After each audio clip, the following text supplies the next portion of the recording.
Hey guys, let's get more news about Warriors, but first don't forget to subscribe to the channel and leave a like. Hornets scouts must be regretting missing out on Warriors' savior in 2024 draft. Much of the conversation surrounding the Charlotte Hornets' 2024 draft decision has centered on Tijane Salaün and how the young Frenchman has become a harsh lesson for the team. To be fair to Salaün, he has played according to the Hornets front office's expectations, but his struggles in his rookie season have partly caused some people to forget that the Hornets also had another draft pick last year.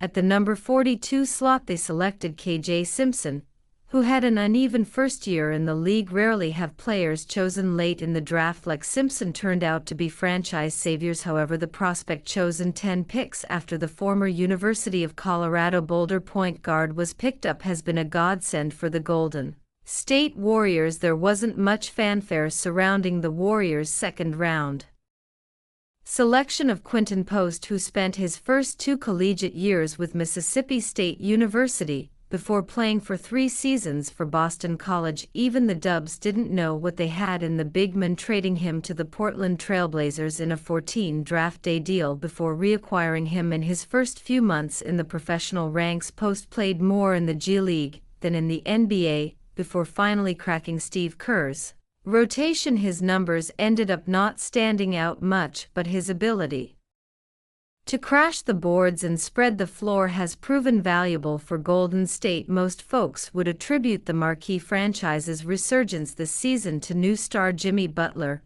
but Post also deserves credit for giving the squad a reliable piece at the center and power forward positions. The Dutch Hoops Tour is also a key reason it has a 3-1 lead over the Houston Rockets in the first round of the playoffs. Thrust into the starting lineup after the Warriors' Game 2 loss, he hauled in 12 rebounds in Game 3 before pouring in 13 points off the bench in the fourth meeting. Of course, it's difficult to assume that Post would have developed into the same player he is now had the Hornets landed him last year, especially since he would have been at the bottom of the depth chart. In addition, he doesn't fit their timeline despite being a rookie, because he turned 25 last March. However, if Charlotte had been able to draft and develop him, it could have had a big man who would complement LaMelo Ball and Brandon Miller well on offense, and with the poise of a veteran. At worst, he could have supplied the organization with a high-value trade asset. The good news is that Simpson has displayed the potential to be a solid playmaker, shot creator, and defender. Still, the Hornets scouting department should take some notes on what the Warriors did right in last year's draft. Warrior Stephen Curry reveals what's stupid about dust up with Dillon Brooks in the second quarter of the Golden State Warriors' 109-106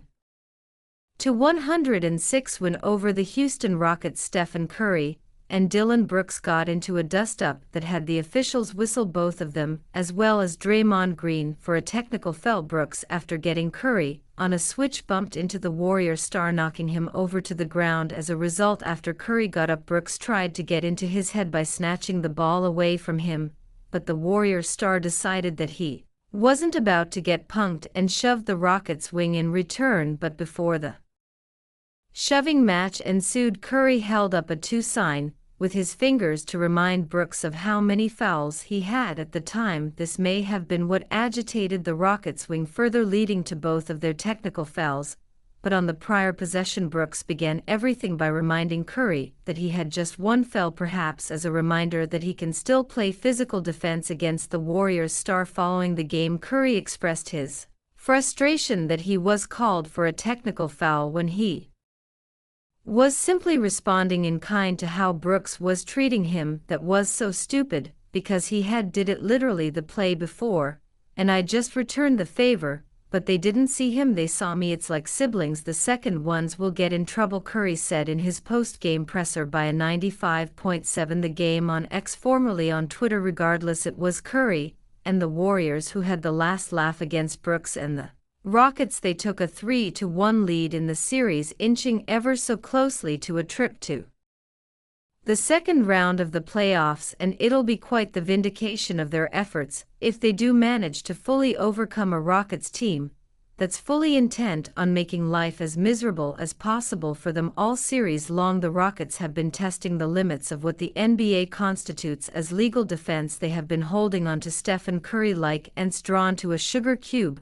with Ian Thompson, Dillon Brooks, and Fred VanVleet taking turns guarding the Warriors. Star Curry, however, has been phenomenal all series long. He's averaging 26 points thus far through 4 games of the series, and he's doing so on 51.4% shooting from the field and 41% from deep. Draymond Green spent the final few weeks of the regular season bozously campaigning for himself to win the 2025 Defensive Player of the Year award, but in the end it was Evan Mobley who won the award, with the Golden State Warriors forward finishing third in the voting behind Moy and Dyson Daniels. However, on Monday night during Game 4 of the Warriors' first-round series against the Houston Rockets, Green showed why he remains one of the premier defenders in the league, and perhaps why he should have won the award in the first place. With the Warriors up by just 107-106 in the dying embers of the game, the Rockets gave the ball to Alperen Sengun's hands to try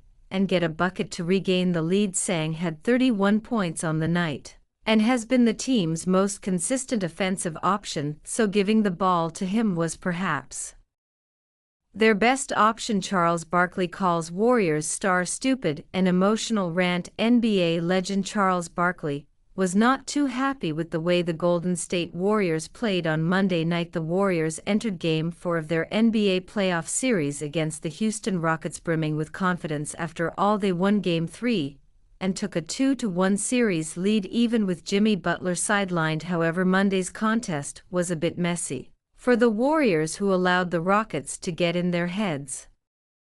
Rather than playing like a composed championship-caliber team, both Steph Curry and Draymond Green were given technical fouls after a heated moment with Houston forward Dillon Brooks, while Jimmy Butler also joined in talking trash to Brooks while struggling offensively early on. As Inside the NBA reviewed the first 2 quarters of the game at halftime, Chuck didn't hold back in his assessment of the Warriors. He even went as far as calling both Green and Butler stupid for their actions. Let me just say, This is just a bunch of stupidity. This ain't got nothing to do with basketball. Barkley stated these guys got to settle down and play basketball. All that other stuff, nothing's coming of it. I told Kenny, I said I think the Rockets are going to win this game because they want the game like this. The Warriors aren't playing basketball. They're out there being stupid. Draymond's being stupid. Jimmy's out there being stupid. And the Rockets are like, okay, they're playing down to our level.